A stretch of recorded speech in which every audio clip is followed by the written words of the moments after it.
ఇప్పుడు నేను నీతో పాటు దొంగనే అనుకో, మీ కిందికే చేయి పెడితే నువ్వు ఒకటి అందిస్తావు, నేను ఒకటి అందుకున్నాను అనుకో, ఏ అజయ్ పాస్టర్ తోపు, అజయ్ పాస్టర్ మాపు, అజయ్ పాస్టర్ సీఎం అంట నేను డైరెక్ట్ గా. నాకు డబ్బు మీదనే ఆశ లేదు, మాట్లాడేది జెన్యున్ గా మాట్లాడాలి. ఎవడన్నా ఏమన్నా తిట్టుకున్నా ఇంటెన్షన్ నేను ఉన్నప్పుడు నువ్వు నన్ను ఎట్లా కొంటావు, నేను నిన్ను ఎందుకు పొగుడతా?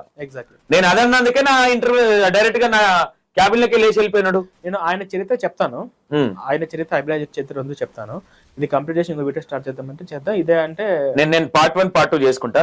నాకు ఇక్కడ మేజర్ క్లారిటీ ఒకటి ఇవ్వండి. ఓకే, ఇదంతా జనాలకు తెలిసిందే, నాకు తెలిసి 90%. ఇక్కడ మేజర్ గా జనాలని మోటివేషన్ చేయడానికి గల ఇంటెన్షన్ చెప్పు.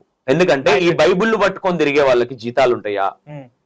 వీళ్ళు ఫ్రీగా దేవుని కోసం సేవ చేస్తున్నాను మాట్లాడేటోళ్ళు నేను అబ్జర్వేషన్ చేస్తే ఒకానొక సందర్భంలో బగ్గ తాగి తిని తిరిగేటోళ్ళు వీళ్ళు, పని లేక పని పాట లేక. నాకు తెలిసి స్టిల్ లో ఇప్పుడు ఈ రోడ్ల మీదకి వచ్చి నీతులు చెప్పి రాత్రిపూట తిని తాగుతున్నా అనే డౌట్ కూడా ఉంది నాకు.